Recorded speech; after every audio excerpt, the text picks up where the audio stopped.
నమస్కారం అండి. Haven home society తరపున వాళ్ళ 21 వార్షికోత్సవం సందర్భంగా నాకు సేవా భారత్ అవార్డు ఇవ్వటానికి నిర్ణయించిన వరలక్ష్మి గారికి నా ధన్యవాదములు. నేను డాక్టర్ శివరణ్య సంతోష్, పిల్లల వైద్య నిపుణురాలు. పిల్లలు కబుక్కుని ఏదైనా తినేప్పుడు అది గొంతుకు ఏదైనా అడ్డం పడితే ప్రాణం కోల్పోయే అవకాశం చాలా ఎక్కువ. చిన్నపిల్లలకి మీరు ఏర్సనం పప్పులు అవి బాగా చిన్నపిల్లలకి ఇవ్వద్దు ముందు. రెండోది, గబుక్కుని గొంతుకు ఏదైనా అడ్డం పడి వాళ్ళు బాగా దగ్గుతుంటే దగ్గనివ్వండి. వాళ్ళు దగ్గలేని పరిస్థితి వచ్చి ఊపిరి ఆడకుండా అని అంటుంటే గబగబా వాళ్ళ వెనకాలకి వెళ్ళి ఇలా 5 సార్లు కొట్టండి. అప్పటికే అది బయట పడకపోతే ఈ బొడ్డు పైన మధ్యలో ఇలా 5 సార్లు నొక్కండి. మళ్ళా 5 సార్లు కొట్టండి. మళ్ళా 5 సార్లు ఒత్తండి. ఇలా 3 సైకిల్స్ అయ్యేసరికి కూడా అది బయటికి రాకపోతే 108 ఫోన్ చేసి ఇది కంటిన్యూ చేస్తా ఉండండి. ఎప్పటి వరకు అంటే వాళ్ళ గొంతుకు అడ్డం పడింది బయటకు వచ్చే వరకు, వీళ్ళ పైకి అడ్డం పడింది లేదా వాళ్ళు స్పృహ కోల్పోయే వరకు. వాళ్ళు స్పృహ కోల్పోతే కనుక గాలి పీల్చుకుంటున్నారో లేదో చూసి, గాలి పీల్చుకోకుంటే మనం సిపిఆర్ ఇవ్వాలి. అది ఎలా ఇవ్వాలో నేను మళ్ళీ చూపిస్తాను.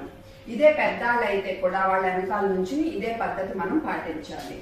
అదే చంటి పిల్లలు అయితే జాగ్రత్తగా వాళ్ళు మన చేయి నుంచి జారిపోకుండా చూసుకోవాలి సుమా, అది మట్టుకు చాలా ముఖ్యం.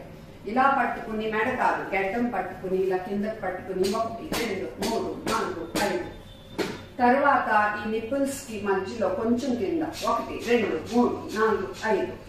సో ఇలా 3 సైకిల్స్ చేసేసరికి కూడా బయటికి రాకపోతే 108 ఫోన్ చేయడం మటుకు మర్చిపోవద్దు. అండ్ ఎప్పటి వరకు ఇలా చేస్తారు, అది బయటకు వచ్చే వరకు లేదా వాళ్ళు స్పృహ కోల్పోయే వరకు. స్పృహ కోల్పోయిన వాళ్ళు ఊపిరి ఆడకపోతే మనం సిపిఆర్ ఇవ్వాలి. ఊపిరి తీసుకుంటా ఉంటే కనుక జస్ట్ నిద్రపోతున్నప్పుడు మనం సైడ్కి ఎలా పడుకోబెడతామో అలా పడుకోబెట్టాలి, అంతే. సో ఊపిరి కూడా తీసుకోని పరిస్థితి ఉంటే కనుక మనం సిపిఆర్ ఇవ్వాలి. సో చిన్నపిల్లల సిపిఆర్ ఎలా ఇస్తా అంటే ముందు మనకి ఇక్కడ బోన్ ఉంటుంది అనమాట, దానికి కొంచెం పైన ఒక చేయి పెట్టి మనము ఒత్తాలి. ఈ భాగము కనీసం 3 వంతు లోతుకెళ్ళేంత 1 and 2 and 3 ఆ స్పీడ్ లో ఒత్తాలి. ఓకే, 30 సార్లు 1 and 2 and 3 and 4 and 5 and 6 and 7 and 8 and 9 and 10 and 11 and 12 14 15 16 17 18 19 20 21 24 25 26 27 28 29 30. Okay, తర్వాత మనం 2 సార్లు గాలి ఇవ్వాలి. ఇలా గడ్డం ఎత్తి నుదురు కొంచెం ఉంచి, ఓకే సరేనా, గడ్డం ఎత్తి నుదురు కొంచెం వచ్చి అని గాలి పీల్చుకుని ముక్కు ముయ్యాలి మనం.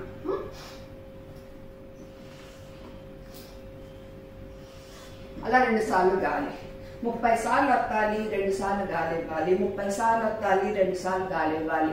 వాళ్ళు మళ్ళా మంచిగా ఊపిరి పీల్చుకునే వరకు ఇది మనం చేయాలి. లేదా అంబులెన్స్ వచ్చే. ఇదే చంటి పిల్లలు అయితే నుదురు ఎక్కువ వంచము. ఇంకో తేడా ఏంటంటే మనం ముక్కు నోరు కూడా పీల్చి గాలిస్తాము, అలా గాలిస్తాము. అండ్ నొక్కటమేమో నిపుల్స్ కి మధ్యలో కొంచెం కింద 2 ఏళ్లతో నొక్కుతాము అనమాట. 1 2 3 4 5 అలా. సో 30 సార్లు ఒత్తుతాము, 2 సార్లు గాలిస్తాము. వాళ్ళు బాగా ఊపిరి పీల్చుకునే వరకు, లేదా అంబులెన్స్ వచ్చే వరకు, లేదా మనం అలసిపోయే వరకు. అంబులెన్స్ ఫోన్ చేయటం మట్టుకు మర్చిపోదు 108. మరి పెద్దాల విషయంలో తేడా ఏంటి? పెద్దాల విషయంలో తేడా ఏంటంటే మనం 2 చేతులు వాడాలి, ఓకే అంతే. అండ్ ఇంకొన్ని విషయాలు ఏంటంటే యాక్సిడెంట్ అయినా, నీళ్ళలో మునిగిపోయి బయటికి తీసినా మనం, లేదా పైనుంచి కింద పడినా ఈ మెడ వంచటాలు, ఇలా సైడ్కి తిప్పటాలు అవి మనం చేయకూడదు. తర్వాత రోడ్డు మీద యాక్సిడెంట్ అయినా, అగ్ని ప్రమాదం అయినా ముందు అక్కడి నుంచి మనం వాళ్ళని వేరే చోటకి జరపాలి, లేకపోతే మనం కూడా సేఫ్ కాదు. అది ఒకటి గుర్తుపెట్టుకోవాలి. సో మెడ ఉంచటాలు అవి మట్టుకు యాక్సిడెంట్, నీళ్ళలో పడినాల విషయంలో చేయకూడదు. 108 ఫోన్ చేయటం మర్చిపోవద్దు. అండ్ నీళ్ళలో మునిగి పడినప్పుడు బయటకు తీసినప్పుడు మన పొట్టొత్తుతారు, అలాంటి పనులు అస్సలు చేయకూడదు. అలా పొట్టొత్తటం వల్ల మళ్ళీ రాళ్ళు అవి గొంతులోకి వెళ్ళి ప్రాణానికి ప్రమాదం అవ్వచ్చు. ఇవి కాకుండా ఇంకొంచెం గుర్తుపెట్టుకోవాల్సినవి ఏంటంటే బిడ్డ మన చేతిలో గబుక్కుని జారకుండా చూసుకోవాలి. అండ్ బిడ్డకి కానీ పెద్దాళ్ళకి కానీ మనం గాలి ఇచ్చే ముందు నోట్లో ఏమన్నా అడ్డం ఉందా చూసి తీసేయాలి. గుడ్డిగా మటుకు పడవకూడదు, చాలా ఇంపార్టెంట్. నోట్లో ఏమన్నా అడ్డం ఉంటే మనం తీసేయాలి, కానీ గుడ్డిగా మట్టుకు పడకూడదు. అదే గర్భం స్త్రీలు అనుకోండి, అటువంటప్పుడు మనం పొట్ట మీద నొక్కకూడదు. చోకింగ్ అప్పుడు, గొంతుకైనా అడ్డం పడినప్పుడు ఇక్కడ నొక్కాలి. సో ఇవన్నీ మీరు కొంచెం గుర్తు పెట్టుకుని సాధ్యమైనంత వరకు ప్రథమ చికిత్స మీరు కరెక్ట్గా ఇస్తే మనం 10లో 6 చావుల్ని నివారించవచ్చు. ఇంకో విషయం ఏంటంటే ఫిట్స్ అప్పుడు చేతిలో తాళం పెట్టటాలు, నోట్లో స్పూన్ పెట్టటాలు, మొహం మీద నీళ్లు జిమ్మటాలు ఇలాంటివి కూడా సేఫ్ కాదు. ఇంకో పాయింట్ ఏంటంటే వీళ్ళు మనకు తెలియని వాళ్ళు అనుకోండి, మనం గాలి ఊదక్కర్లేదు, జస్ట్ గుండె నొక్కితే సరిపోతుంది. ఏ స్పీడ్లో అంటే నిమిషానికి 100 నుంచి 120 స్పీడ్లో. అదే మొత్తం రక్తం ఉంది, మన చేతికి అన్న దెబ్బలు ఉన్నాయి, వీళ్ళు మనకు తెలియనాడు అనుకోండి, వీళ్ళకి ఏం జబ్బులు ఉన్నాయి మనకు తెలియదు కాబట్టి మనం ముందు సేఫ్ ఉండాలి. సో మన దెబ్బలకు ఆ రక్తం అంటకుండా కూడా మనం చూసుకోవాలి.